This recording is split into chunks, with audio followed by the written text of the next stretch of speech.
If you ask a Navy SEAL sniper what the job is, the honest ones will tell you it is 95% waiting. The shooting, the part that the job is named for, the part that anyone who has not done it imagines as the entire thing, is 5%, maybe less.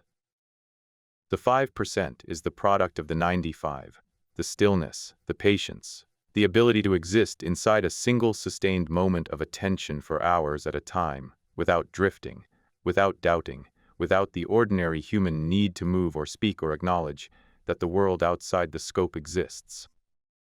The 95% is where the real skill lies. Anyone can learn to pull a trigger accurately. The trigger is the easy part.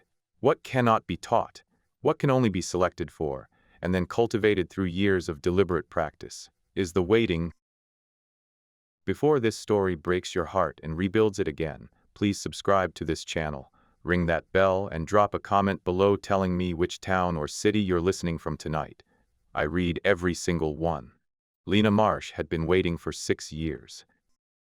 Not in the operational sense, not in a hide, not behind a scope, not in the field. She had been waiting in the civilian sense, occupying a life that was adequate and genuine and carefully constructed, and waiting, without consciously acknowledging that she was waiting, for the thing that would require her to stop pretending that she was only what she appeared to be. She was 36 years old. She had served 9 years in the Navy, the last 6 of them with SEAL Team 8's reconnaissance element as one of fewer than a dozen women in the Navy's history to complete the full sniper qualification course. She had also completed the Special Operations Combat Medic qualification, because the Navy had identified very early that she was exceptional in the field and had wanted to maximize the investment. She was the only person in her element who could treat a gunshot wound and take the shot that caused it, which made her both the most valuable and the most logistically complicated asset in every operation she was part of. She had left the Navy at 31. The discharge was honorable. The reason was complicated in the way that most real reasons are. Not a single thing, but an accumulation of things, the weight of 9 years of doing something that required you to exist at the very edge of human capability, and the gradual, undeniable awareness that the edge was where she lived, not where she visited, and that living there permanently was a way of choosing the edge over everything else. She had chosen everything else, or she had tried to. She had spent a year doing very little, which had been necessary and brutal in equal measure.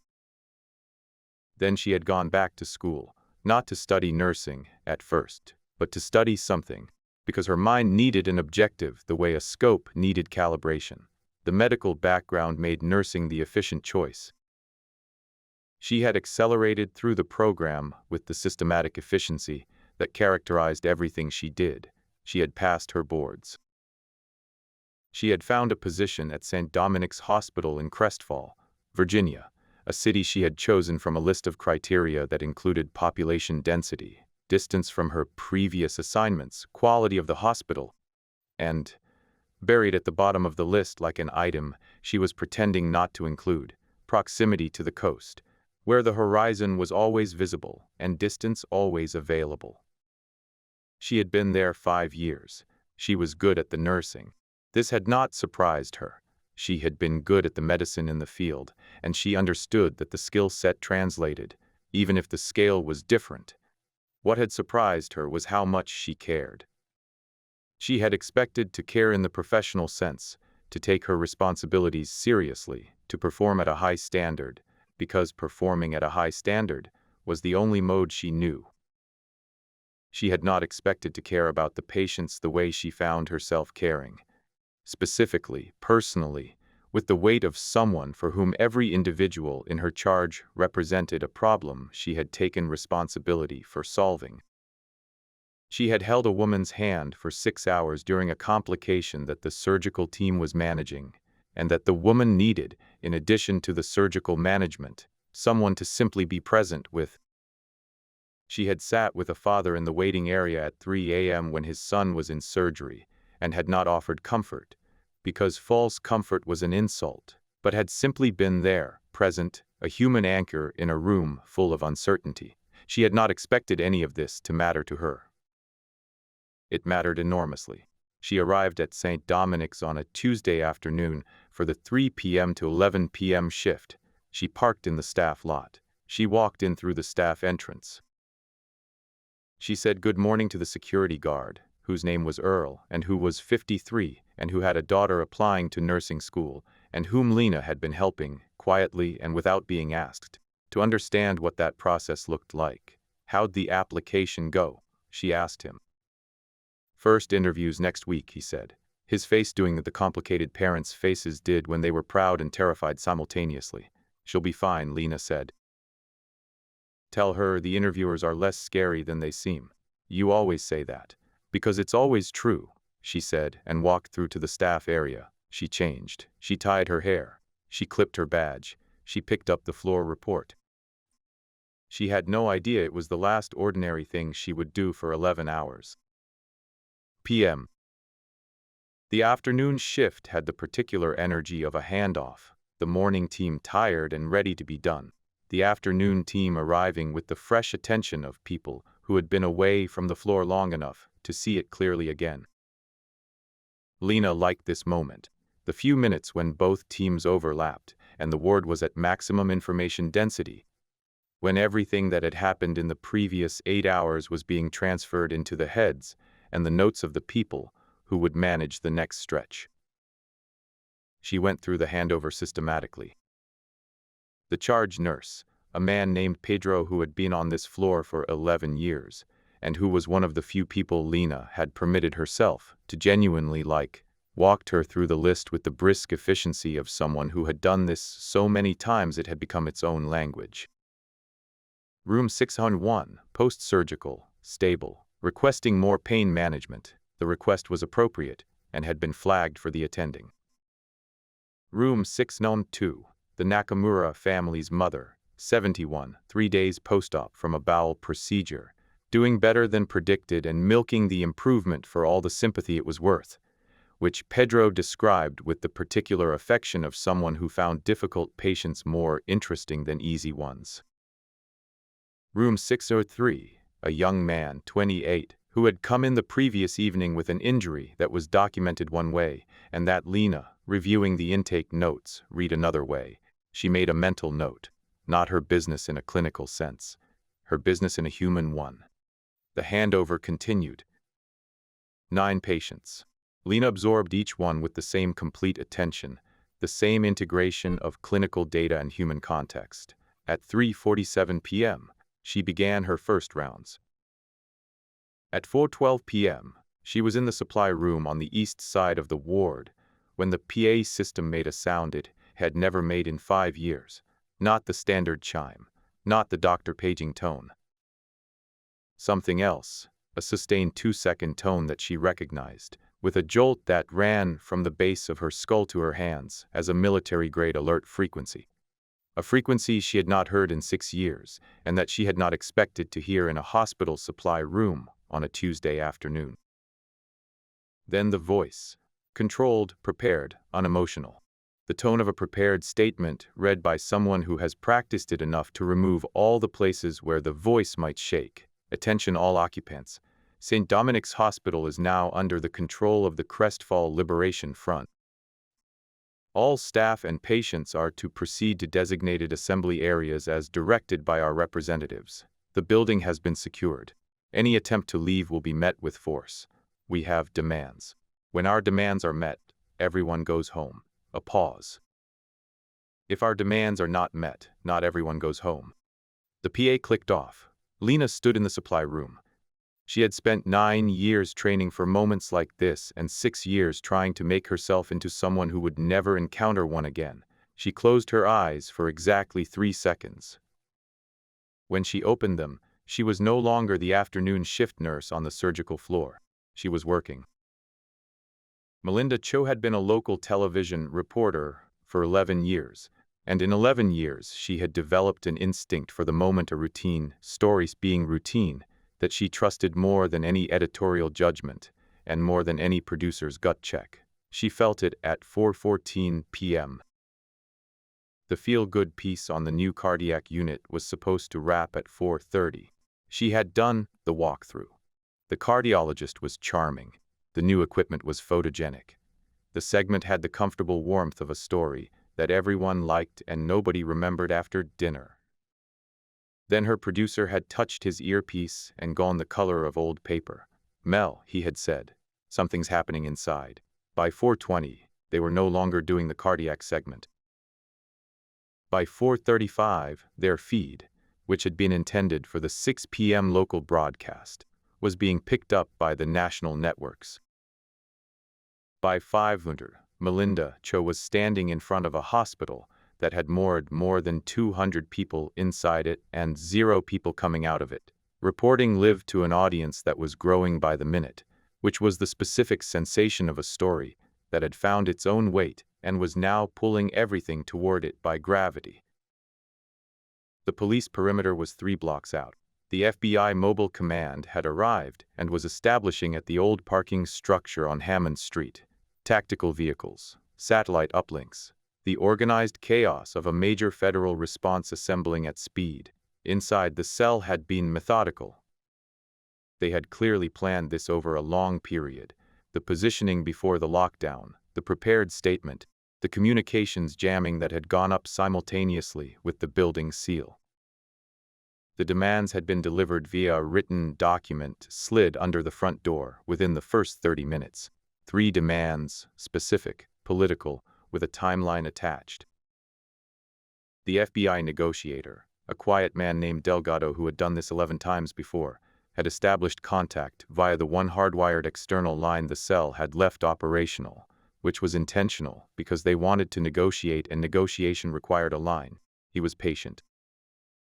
He was good at this. He had, across 11 previous situations, never lost a hostage. He had also never had an asset inside a building before without knowing it.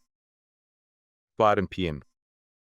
The security office on the first floor was 20 feet from the main security desk and was, Lena had assessed in the first 30 seconds of looking at the camera feeds, the single most valuable room in the building. She had reached it through the ventilation system above the supply room, down 3 duct sections, and through an access panel in the security office's ceiling that she had located on the building schematic she had memorized 2 years ago. Not for this reason, she had told herself at the time. For general situational awareness. She had always preferred to know her exits. The monitors showed everything. The main lobby, 42 people, staff and visitors who had been in the lobby area at 4:12. Seated on the floor with 3 armed figures watching them. The figures were spaced for maximum coverage. No obvious communication going on. They were maintaining discipline. The second floor, the emergency department, which had been in active use when the lockdown occurred, was the most complicated area. More people, more movement, more variables. 4 armed figures. The ED staff had, she noted, organized themselves efficiently. The charge nurse had positioned the ambulatory patients away from the windows, and the mobile staff were attending to the non-ambulatory ones without being told to. Good people. The third floor, the ICU. 2 armed figures. The ICU staff had not moved.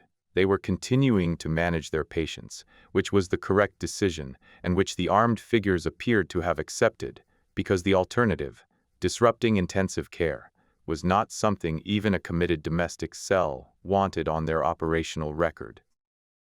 Her floor, the 6th floor surgical ward, 2 armed figures at the stairwell and elevator respectively. Her 9 patients were in their rooms. Pedro and 2 other nurses she could see were in the corridor near the nurses' station, seated, supervised.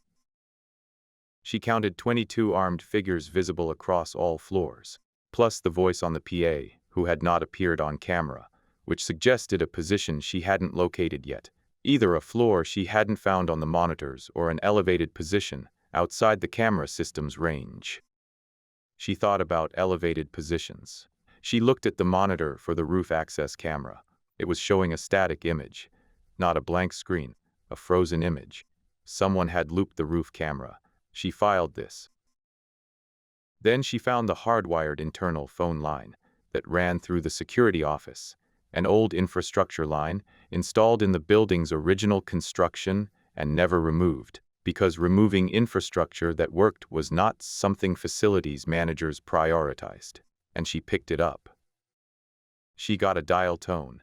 She thought for a moment about the number to dial. Not her family. She did not want to involve people who had nothing to do with this. Not the hospital administrator. Civilians in crisis made well-intentioned but imprecise decisions. Not the local police line, which would route her to someone unprepared for what she was about to tell them. She dialed the FBI's National Operations Line, the number that was not publicly listed, but that she had memorized 9 years ago, and that was, she found now, still accurate. It rang twice. Federal Bureau of Investigation Operations Center. This is a priority contact from inside the Sandy Dominick's hospital incident in Crestfall, Virginia, she said. I am hospital staff. I have access to the building's full security camera system. I have a head count of armed personnel and their positions. I also have a training background that is relevant to the resolution of this incident. I need to speak to whoever is running the tactical response. A pause. Your name, ma'am? Marsh, she said. Sergeant Lena Marsh, formerly SEAL Team 8. Please connect me quickly. I have a lot to tell you in a limited amount of time before someone checks this office. Another pause. Shorter this time. 1 moment. The agent's name was Reyes. She was 44 years old. She had run 14 major hostage situations for the Bureau, and she had in those 14 situations never once received a call from an asset inside the building who opened with a former SEAL designation. Walk me through what you see, Reyes said. Her voice was exactly what Lena's voice was. Controlled, unhurried, processing at speed behind the surface. Lena walked her through it, floor by floor, armed figure by armed figure. The position of every hostage group she could identify on the monitors. The approximate number of people involved. The looped rooftop camera and what she inferred from it. The roof camera being looped tells me there's someone up there they don't want on record, Lena said. Given the operational setup, the prepared statement, the clean communications jamming, the advanced positioning, this is not an improvised event. This was planned over months. The person on the roof is either the operations leader or its most significant operational asset. Possibly both. Agreed, said Reyes. Our assessment aligns. What's your position? First floor security office. I have the full camera system and a hardwired internal line. I can serve as your eyes inside the building for as long as I can maintain this position undetected. How long do you estimate that is? Unknown. Their sweep pattern appears to be approximately 40-minute intervals on the non-hostage floors. I have roughly 32 minutes before the next sweep would reach this area. Can you move to a more protected position? Yes, but I would lose the camera access. A pause on the line as Reyes made the calculation. Stay with the cameras, she said. Give us everything you can for as long as you can. If the position is compromised, move. Your safety is the priority. My patient's safety is the priority, Lena said. Not argumentative. Just accurate. Another pause. Yes, of course. I need to tell you something else, Lena said. About my background and what I'm capable of doing from inside this building. It's relevant to your tactical planning, she told Reyes. There was a longer pause after this. You're telling me you're a qualified long-range marksman, Reyes said. Sniper qualified. 18 months at the advanced course. I qualified at 2,200 meters. My operational record includes, I understand, Reyes said. What are you proposing? I'm not proposing anything yet. I don't have a weapon and I don't have a confirmed target. I'm telling you what I can do so that when those things change, you have the information. And if they change? If they change, Lena said, I want to know that whatever I do from inside this building has the coordination of whatever you're doing from outside. I'm not freelancing. I'm an asset. Use me correctly. Reyes's voice when she responded carried something that Lena recognized because she had heard it before. The specific quality of someone adjusting their assessment of a situation in real time. What do you need from us? Reyes said. Lena told her. 6:44 p.m. She stayed in the security office for 71 minutes. In those 71 minutes, she fed the FBI command unit a continuous stream of information, position updates, movement patterns, the identification of a third group of hostages, she had initially missed in a maintenance corridor. The specific moment she observed two of the armed figures on the second floor have what appeared to be a disagreement about something related to one of the ED patients. The disagreement on 2 is about a patient who appears to be in cardiac distress, she told Reyes. The ED staff are trying to treat her. Two of the armed figures are not allowing the treatment to proceed, and two others appear to be disagreeing with that decision. You have a fracture line in their operational unity. That fracture line is something your negotiator can widen. A pause. Transmitting to Delgado now. She watched the monitors. 4 minutes later, she watched Delgado via the external phone line that connected to the cell's leader, wherever the leader was, apparently the conversation. Because the disagreement on the second floor was resolved in the favor of the ED staff, the patient received her treatment. She did not feel satisfaction at this. She filed it and moved on. She tracked the sweep pattern. She was accurate to within 90 seconds on the interval. When the sweep was 7 minutes out from the security office, she prepared to move.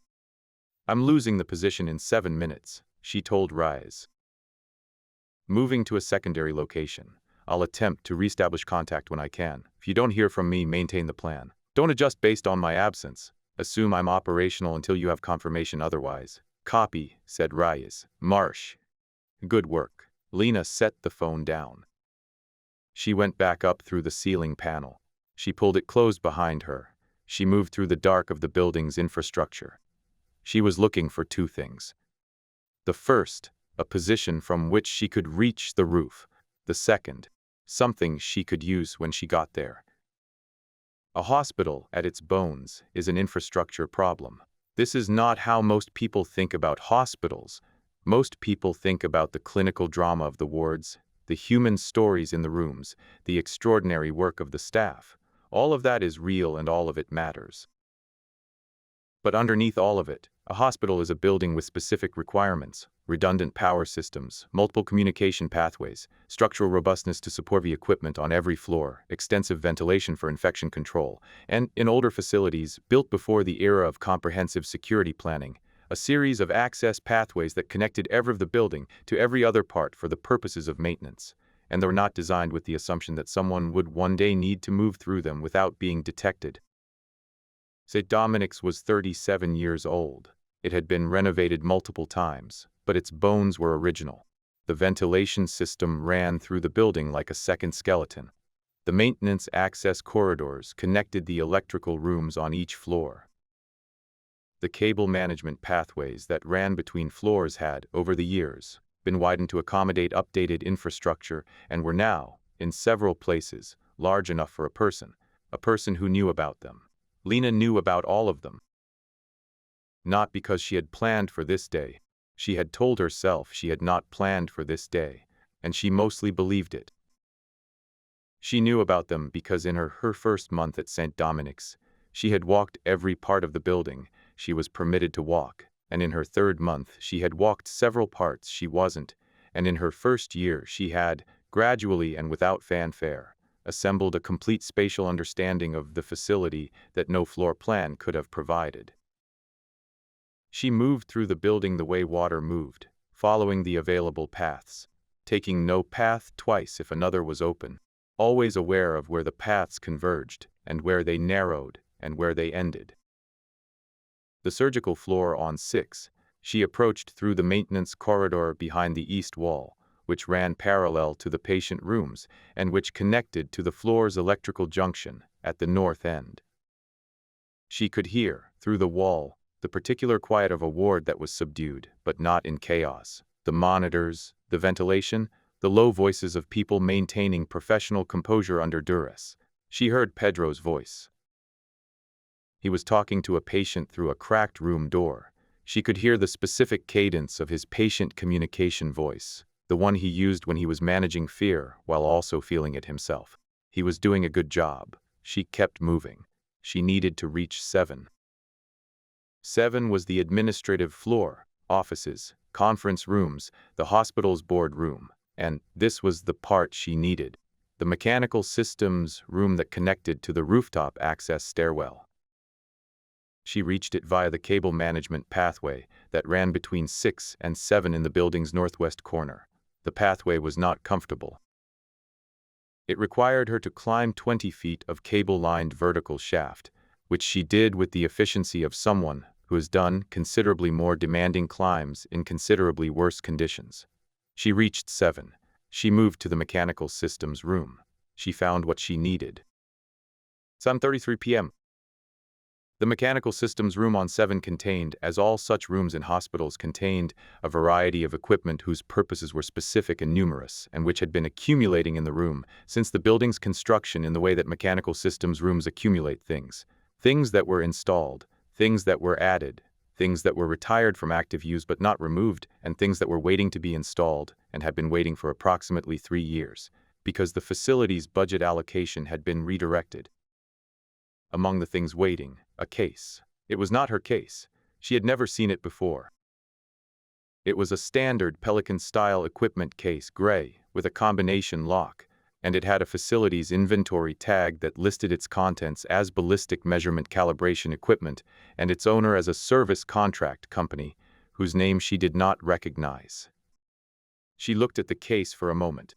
She looked at it the way a person looks at a thing they did not expect, find, and the finding of which has complicated implications for what they do next. She thought about the looped rooftop camera. She thought about the person on the roof.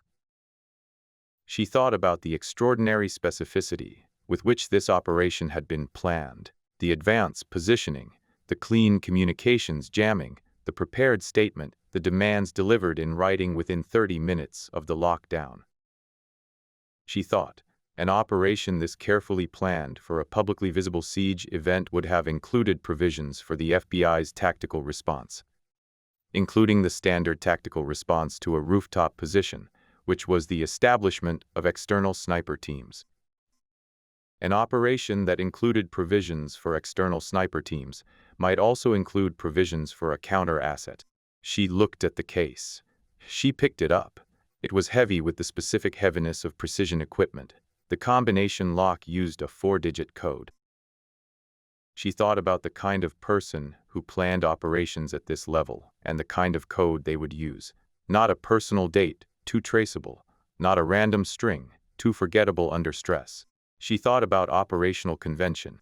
She tried 3 combinations. The third one opened it. Inside, a disassembled precision rifle, long-range configuration, excellent scope, ammunition match grade, the kind used for distance shooting, not suppressive fire. The person on the roof was not the operations leader. The person on the roof was a sniper. They had planned for the FBI's external marksman. They had a counter-sniper position. The looped camera had protected the position from the building's own security system. The case in the mechanical room had been pre-positioned. She estimated days ago, via the service contractor accessed the inventory tag suggested, for retrieval when it was needed. The case had been waiting for the person on the roof to come get it. Lena had gotten there first. She looked at the disassembled rifle in the case. She looked at the window at the far end of the mechanical room, which faced north, which faced, she calculated, the rooftop parapet on the east side of the building. She had found her position. She had found her weapon. She had a decision to make. She sat with it for 4 minutes, not because she was uncertain about the tactical calculus. The calculus was clear enough. There was a hostile counter-sniper on the roof whose job was to engage the FBI's external tactical teams when they moved to a final resolution position. If the resolution attempt proceeded without the counter-sniper being addressed, the FBI's marksman would be targeted. The resolution would fail. People would die. More, probably, than the one person on the roof. She sat with it because she had retired from the Navy at 31 specifically to stop making decisions like this one, because she had built a life that did not require these decisions. Because the woman who sat with patients at 3 a.m. and made paper cranes. She paused. She did not make paper cranes. That was someone else in a different story. She was the woman who told Earl, the security guard, his daughter was going to be fine, who spent 6 hours holding a hand in a surgical waiting room. That woman had chosen a world where this kind of decision was someone else's to carry. And she was sitting in a mechanical room on the 7th floor of a besieged hospital, with her patients on the floor below, and 200 people spread through the building, and a counter-sniper on the roof, who was going to get people killed. She had 4 minutes. Then she assembled the rifle. She had done it in the dark before. She could do it in 4 minutes if she needed to, and she had needed to once, on a ship in conditions she could not describe in detail, and she had managed it in 3 minutes 40. She assembled it in 3 minutes 50. Slightly slower, 6 years, the rust of a different life. Still fast enough. She called Reyes on the mechanical room's internal line. "I have a development," she said when Reyes answered. "Go," said Reyes. She explained what she had found. The case, the rifle, the counter-sniper position on the roof, the implication for the external tactical teams. Silence on the line. "Marsh," Reyes said. "I cannot authorize. I'm not asking for authorization," Lena said. "I'm informing you of what I've found and what I intend to do, so that your tactical planning accounts for it. I am telling you, in approximately 40 minutes, based on the negotiation timeline your team is running, your external marksmen are going to move to final positions. When they do, the person on that roof is going to try to take them out. I need you to delay the external movement by 5 minutes past the point at which you would otherwise initiate it." "Why 5 minutes?" "Because that's how long I need." A long pause. "Marsh, I cannot, Agent Reyes," she said. "I know what I'm doing. I have done this. I have never missed a target at this distance in operational conditions, and these conditions are, by a significant margin, better than operational conditions I have worked in. I am telling you what I am going to do. I am asking you for 5 minutes. The pause was long enough that she counted it. 11 seconds. "You have 5 minutes, Reyes said. "And Marsh, come out the other side of this." "That's the plan," Lena said. She hung up. She went to the window. This is the part that is hardest to explain to someone who has not done it. Not the shooting, the waiting. She was in position at the north window of the mechanical room on floor 7, prone on the floor with the rifle braced on a rolled equipment bag, looking through the scope at the rooftop parapet, approximately 70 meters away and 15 meters below. An unusual angle, downward, short range by her standards, but angle and range were the easily manageable variables. What was not easily manageable was that she was shooting from inside a building, through a window she was about to have to break without warning the target, in conditions that included civilian infrastructure on all sides and the requirement for a single precise shot. She had made more difficult shots. She had not made them after 6 years of civilian life. The rust, she told herself, was in the surface. The muscle memory ran deeper than 6 years. The training had been designed specifically to be retrieval-proof, to exist in the body at a level below conscious access, where voluntary forgetting could not reach. She settled into position. She let her breathing slow. She found the specific quality of stillness that she had spent years constructing, and that she had spent 6 years hoping she had lost and that she had not lost. The 95%. She waited. Through the scope, the rooftop parapet. The edge of a figure, partially obscured by the parapet itself. A professional who knew not to expose themselves unnecessarily. She could see enough. Shoulder. The line of a weapon barrel. The specific shape of a person in operational rest. The position of someone who was waiting as she was waiting. She thought about her patience. She thought about Pedro's voice through the wall, managing fear with the steady competence of a man who had been doing this for 11 years, and who was going to keep doing it. She thought about Earl in the lobby, who was almost certainly in the main hostage group, who had a daughter with an interview next week. She thought about the ED staff on the 2nd floor, who had organized themselves without being asked, who were taking care of the patients without instruction, who were exactly what good medical people were when everything went wrong. She thought about what she had spent 6 years becoming. She thought she had not become less. She had become more. The nurse was not a cover for the operative. The nurse was real and full, and the operative was also real and full, and they were the same person and the same hands and the same life, and Nanceled, any of the rest. She could do this because she was the person who sat with patients at 3 a.m. She could do that because she was the person who could be here right now. Both things. The whole thing. Her earpiece, a small unit she had found in the security office and configured to the FBI frequency, gave her Reyes's voice. External teams moving to final position in 4 minutes. Your 5 minutes starts now. Copy, she said. Very quiet. She found her breathing. She found her stillness. She began the sequence. PM. The window broke outward away from her, which was correct. Glass inward was a distraction and a hazard, and she had angled the strike precisely to direct it outward. The figure on the parapet reacted. Professionals always reacted to glass breaking. It was the kind of sound that had been trained into her own nervous system as a threat indicator, and she assumed it had been trained into his. He turned. She was already adjusted.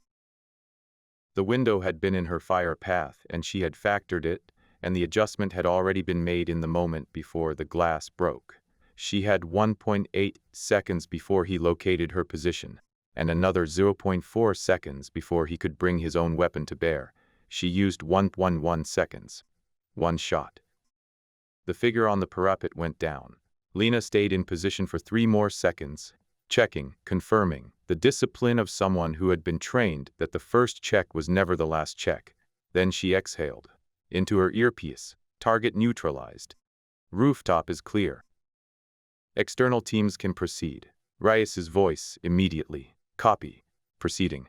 She heard, distantly, the sounds of the building changing, the specific shift in ambient sound that happened when the external forces began their entry, when the balance of the situation tipped from standoff to resolution. She stayed prone for another minute, not because she needed to, because she needed a minute. Then she laid the rifle beside her on the floor and rolled onto her back and looked at the ceiling of the mechanical room and breathed. In the corridors below her, she could hear the building beginning to exhale. The formal resolution of the St. Dominic's Hospital incident took 4 hours and 17 minutes from the moment the external tactical teams made entry to the moment the last hostage was processed and released. This is long, by incident standards, but it was a large building with many people in it, and the priority was always the same in these situations. Nobody else gets hurt on the way out. Nobody else got hurt on the way out. Lena went to her patients first. This was not the protocol. The protocol, as Reyes explained to her patiently via the earpiece while the tactical teams were making entry, was for all building personnel to shelter in place and await the all-clear. Lena acknowledged the protocol, and then went to the 6th floor surgical ward, because her 9 patients had been in their rooms since 4:12 p.m. with limited information and had been managing their fear alone, which was not something she was going to let continue one longer than necessary. She came through the stairwell door on 6. The 2 armed figures who had been at the stairwell and elevator were gone. They had retreated to the lobby during the entry phase, which the camera feeds had shown her and which she had passed on to Reyes. The floor was clear. Pedro was at the nurse's station. He looked up when she came through the door. He looked at her for a long moment. The particular way he looked at her, the recalibration happening behind his eyes, the same recalibration she had spent 6 years trying to prevent. She let it happen. She was done preventing it. The floor is secure, she said. Federal agents are in the building. It's over. He exhaled, a sound that contained an enormous amount. Our UE started. I'm fine, she said. Let's check on our patients. They checked on their patients. Mrs. Nakamura in room 602 had spent the afternoon being unimpressed by the armed figures who had appeared at her door and had apparently told them, when they instructed her to stay in bed, that she was already in bed and had been in bed for 3 days and did not require instruction on the matter. She was fine. She was hungry. Room 603, the young man, 28. She sat with him for a few minutes. He was frightened and trying not to show it, and she told him what she had told Mrs. Page in the previous script and what she would always tell patients in this situation. The scary part is over. The rest is just logistics, and logistics resolve. She went to every room, every patient, every familiar face with its relief and its residual fear and its specific needs that had not stopped being specific just because the building had been held at gunpoint.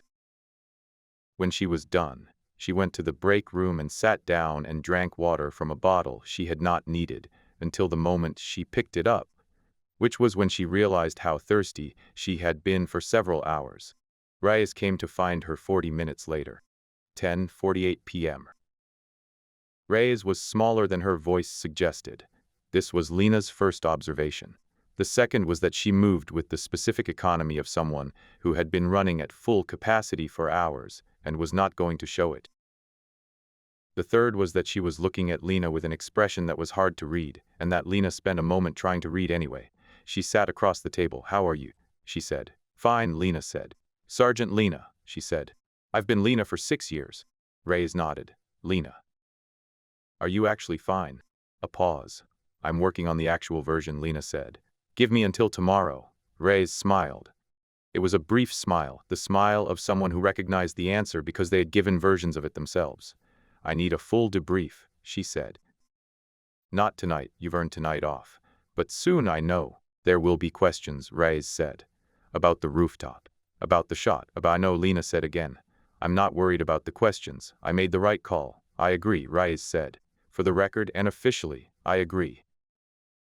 The counter-sniper position would have resulted in casualties among our external teams. Your action prevented that. The review board will reach the same conclusion. Thank you." A pause. "Your patients," Reyes said. "All 9 are fine. The rest of the building." She checked something. 2 injuries among the hostage group, both minor. No fatalities. 212 people went home tonight who might not have. Lena wrapped her hands around the water bottle. "Earl," she said. "The security guard. He's fine. He's outside. He asked about you, actually." She let out a breath. "His daughter has an interview next week," she said. Reyes looked at her. "Nursing school," Lena said. "She's going to be fine." The news footage from that night was extraordinary by any measure. Melinda Cho, who had started the day preparing a segment on a cardiac unit, and who ended it reporting on the resolution of the most significant domestic terrorism incident in the state's recent history, had captured on her live feed the moment the doors of St. Dominic's Hospital opened and the first group of hostages walked out. The footage was replayed hundreds of thousands of times in the following days. There was something in it, something in the faces of the people coming out, in the mixture of relief and residual shock, and the specific way people moved when they had been afraid, and then been allowed to stop being afraid, that resonated with an enormous number of people in a way that defied the ordinary mechanics of news cycles. What the footage did not show, what no camera caught, was a woman in blue scrubs moving through the 6th floor of the building, checking on 9 patients with the same attention she had given them every day for 5 years, before coming down to speak to a federal agent in a break room. What the footage did not show was the shot on the roof. What the footage did not show was the moment the decision was made, in a mechanical room on the 7th floor, to stop being only one thing. The FBI's official account of the incident, released 3 weeks later, referred to assistance from a building occupant with relevant operational experience. It did not name her. This was at her request, and Reyes had honored it. The hospital staff knew. This was unavoidable. Pedro had seen her come through the stairwell door, and whatever he had seen in her face in that moment had been enough, and he was not a man who kept things to himself when the people around him were confused and frightened and deserved an answer. What was she before? Someone had asked him. A nurse, he had said. She was always a nurse. She was also other things. This was the most accurate description available. Lena would have been satisfied with it if she had heard it. She heard it eventually. Pedro told her months later at the end of a shift. She was quiet for a moment.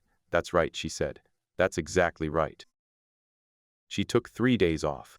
This was Reyes's recommendation and Pedro's insistence, and the hospital administration's formal instruction, all 3 arriving in the same hour, and therefore impossible to argue against on any single front. She took the 3 days. She spent the first day at home, which she had never found as comfortable as the ward, but which served its purpose. She sat in the coastal light that came through her window in the early morning. She had chosen the apartment partly for this light, and it had been worth it, and it remained worth it even on the morning after a night she had been trying to put behind her for 6 years. She thought about things which she had been trying not to do in any sustained way since the incident. When she stopped trying not to, she found that the things she needed to think about were more manageable than she had been treating them. She had shot someone. She had done it correctly, cleanly, with the purpose of preventing a worse outcome, and the worse outcome had been prevented. She had made this kind of decision before, and she had learned, over many iterations, that the review of such decisions produced the same result when the decision was the right one. She was at peace with it. Not comfortable. There was no comfort to be found in this specific territory, and she would not have trusted herself if she had found any. But peace. The particular peace of someone who had done the thing that needed to be done and knew that they had done it correctly and would live with the weight of that the way she had always lived with this kind of weight, steadily, honestly, without pretending it was lighter than it was. On the second day, Earl came to see her. He brought coffee from the place she preferred, and he sat in her kitchen and he looked at her with the expression of someone who was trying to work out how to say something he had not said before. "I wanted to say thank you," he said. "You don't need to, I know I don't need to," he said. "I wanted to." "There's a difference." She accepted this. "My daughter," he said. "The interview, I know," she said. "Tuesday. She's nervous." "She should be a little nervous," Lena said. "Nervous means it matters. It's the people who aren't nervous that you watch out for." He smiled. "What do I tell her?" "Tell her to be exactly who she is, and to let the people interviewing her see that person clearly. If they can't see it, that's the wrong program. The right program will." He nodded. He drank his coffee. "Who were you?" he said. Not accusatory. Genuinely curious. The question of someone who has found out something about a person they thought they knew and wants to understand the shape of it. She thought about how to answer. "I was someone who was very good at something very specific," she said. "And I decided I wanted to be good at something else too. And I am." She paused. "Both things are true. I don't think either one cancels the other out." He considered this. "No," he said. "I don't think so either." On the third day, she went back to the hospital. Not for her shift, that started the following morning. She went in the afternoon, on her own time, to walk the ward, to see the rooms, to sit for a few minutes in the nurse's station, and look at the monitors and listen to the sounds of a floor running in its ordinary way. Pedro was there, finishing the tail end of an afternoon shift. He saw her come in. He didn't say anything at first. He handed her a cup of coffee from the good pot that he kept separate from the communal one. She took it. "You're coming back," he said. "Yes," she said.